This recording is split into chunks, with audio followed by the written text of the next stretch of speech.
Hello, dear family. Welcome to Echoes and Tales. Kindly hit that subscribe button and give us a like. It truly means the world to us. Don't forget to share this video with your friends and loved ones, and be sure to turn on post notifications so you never miss our upcoming stories. We truly appreciate your support. Now, sit back, relax, and let's dive into the tale. The next waypoint was Kanyoro, famed for its clock market. Stalls selling water clocks, sundials, even sand captured from mythical hourglasses. Traders claimed you could buy an afternoon or bargain away a year of sorrow. As Sanyu's troop entered, a bell chimed thrice, a signal that the grand auction of moments was about to begin.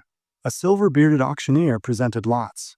Lot 1, a minute of perfect silence. Lot 2, the heartbeat before first love speaks. Lot 3, the final sigh of a dying storm. Bidders offered stories, melodies, or rare seeds as currency. Kato, intrigued, considered bidding the drum's oldest rhythm for Lot 2, but Kibu cautioned. Some moments lose flavor when uprooted from life. A refugee boy, Amir, offered his memory of a mango stolen with his sister before the war. He won Lot 1, the minute of silence. When the hourglass emptied, he closed his eyes. Tears rolled, not of grief, but rest. Sanyu approached the block. "What for the breath just before forgiveness?" she asked. The market hushed. Even sand seemed still. The auctioneer bowed. "That lot is yet unharvested. Bring it to market, and the world will pay." She turned to the crowd. "Then let us make it now." She invited anyone carrying old grudges to step forward. A foreign council envoy emerged, as did an Isol chief and a lantern orphan, who once blamed refugees for stolen scraps. Sanyu struck a soft beat on the drum. Dumb. Breath held across the square. In that hush, eyes met. Shoulders softened. The envoy offered desert dates, the chief salt, the orphan a beetle lamp. They exchanged tokens. Grudge turned gift. The auctioneer lifted his gavel. The breath before forgiveness has been created and spent in the same instant. Value, immeasurable. Sold, to everyone present. Clock market bells rang wild. Seed anklets rattled. Time itself seemed lighter as the wind-rode caravan moved on, pockets no richer in coin, but laden with moments no thief could steal. Beyond Clock Market stretched the glass fields, a plain where ancient lightning had fused desert sand into shimmering plates. Travelers saw their own reflections rippling beneath their feet. A sky walked upside down. The caravan entered at midday. Sun knives bounced from the glass. Oxen grew skittish, seeing hooves beneath hooves. Kato ordered canvas awnings rigged to the carts, dimming the glare. Mid-journey, clouds massed, thunderheads bruised with purple. Sanyu recalled the rainbird's lesson. Sacrifice, not fear. She asked each traveler to place one treasured item on the glass. A carved comb, a seed anklet, a refugee child's marbles. Lightning cracked, light spears shattering sky and fusing new glass circles around the gifts. When rain followed, it hissed on hot panes, filling tiny bowls in the molten rings. Children drank sky-sweet water from cups lightning had made. Kibu studied the patterns. Each fused ring resembled an ear. "The earth is listening to our offerings," he whispered. The nanny goat bleated approval, stepping daintily on cooling glass. At dusk, they collected their treasures, now framed in ovals of lightning glass. Mulago vowed to set them in a public square at Nkuli. So every sacrifice shines back hope. Behind them, the glass fields held new mirrors, each cupping rain like tears remembered and transformed.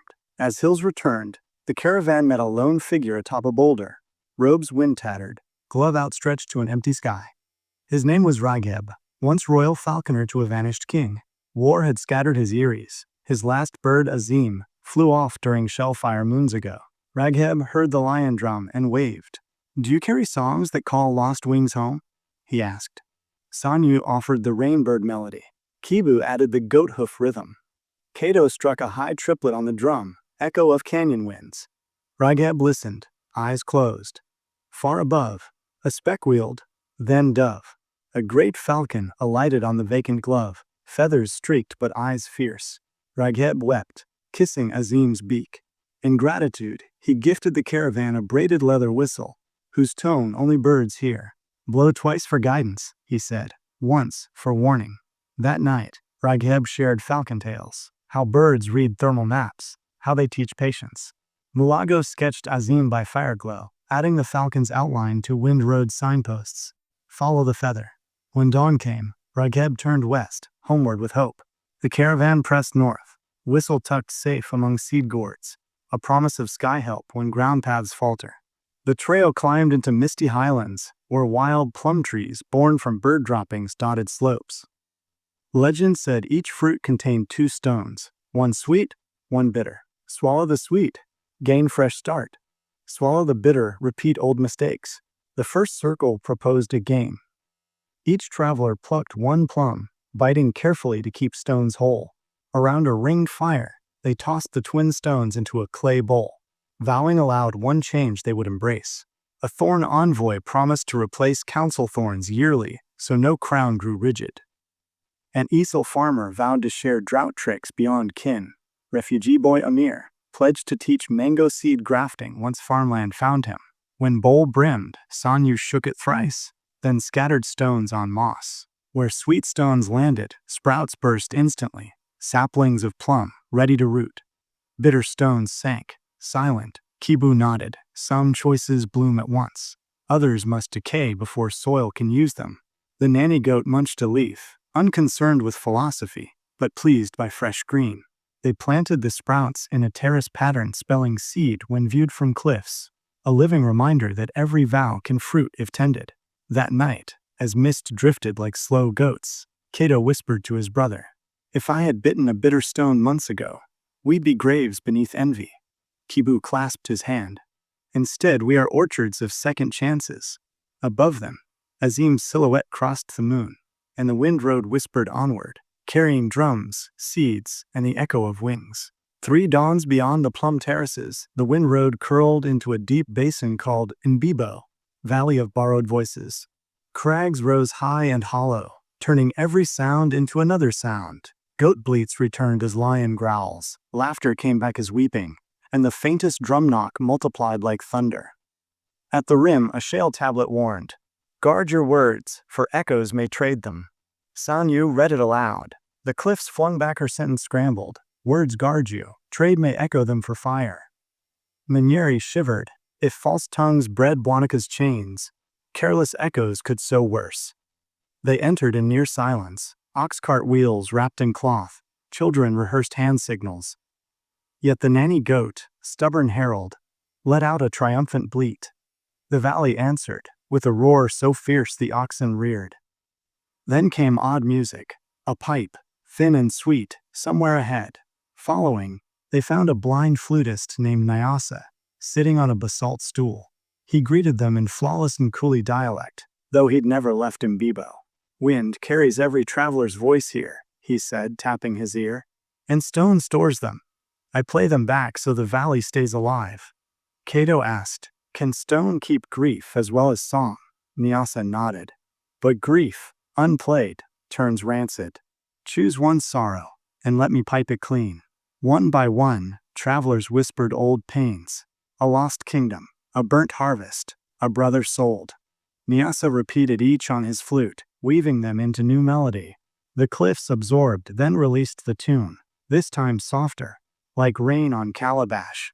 Tears came, but they were washing tears, not choking ones. When the caravan departed, Nyasa gifted Sanyu a reed whistle cut from Mbibo grass. "Blow thrice when you wish echoes to heal, not harm." As they climbed out, the valley sent them off with their own voices returned, stronger, steadier, as if burnished by basalt memory. That evening, a rare sky sign rose, a crescent so bright it cast triple shadows. Elders called it the 3-shadow moon, a night when hidden intentions stepped beside their owners. Camp was pitched on a plateau of short grass.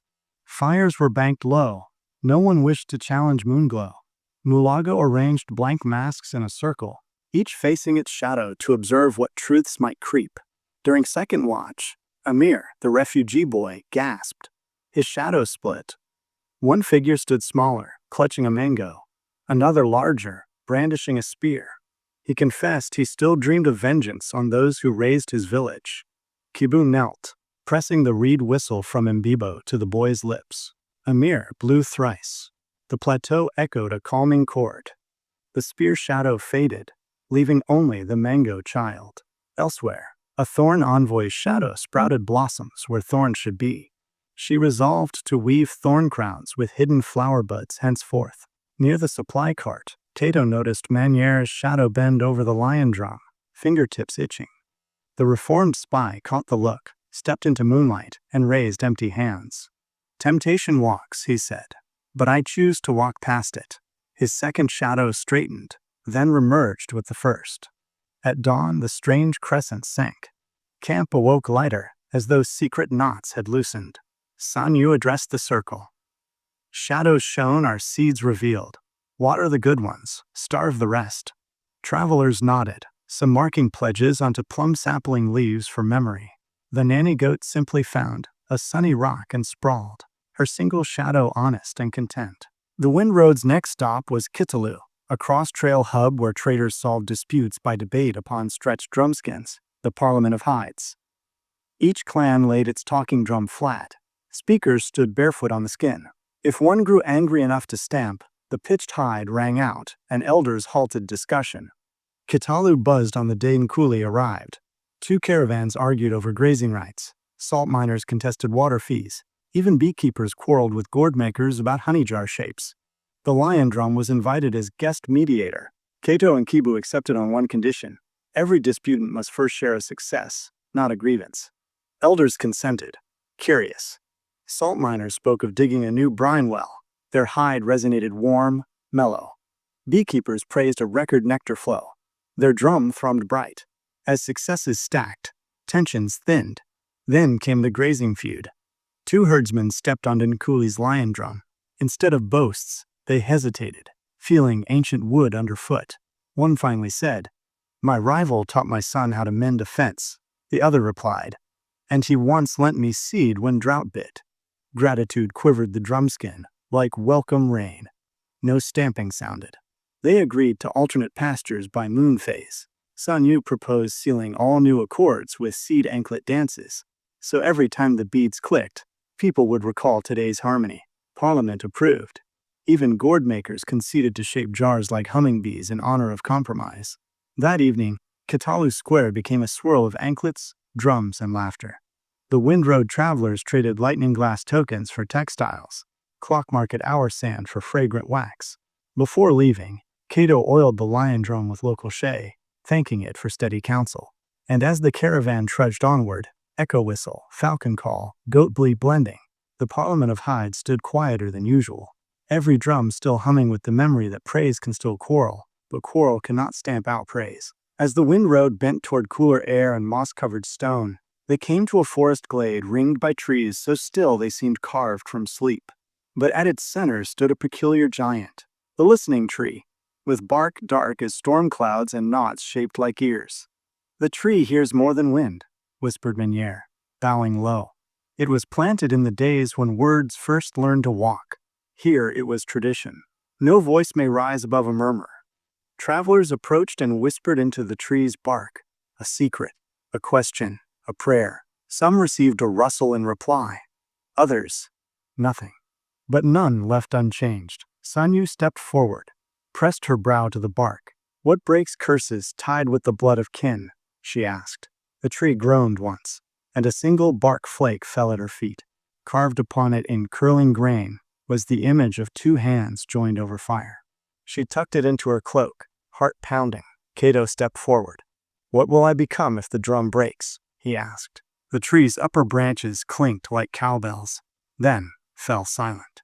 He nodded slowly, as if understanding more than what was said. Little Amir asked, "Will my mother's spirit ever find me?" The tree shivered. A breeze stirred from nowhere, blowing the child's cloak backward. In its folds was tucked a single hawk feather, red-tipped, the same color his mother once wore in her braids. Even the nanny goat tried her luck, licking the bark once before blinking and walking away.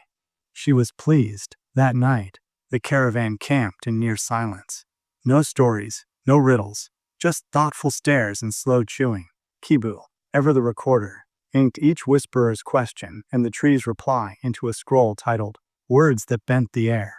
And as dawn rose behind the silent tree, Cato whispered, "Thanks," not knowing if the tree would answer.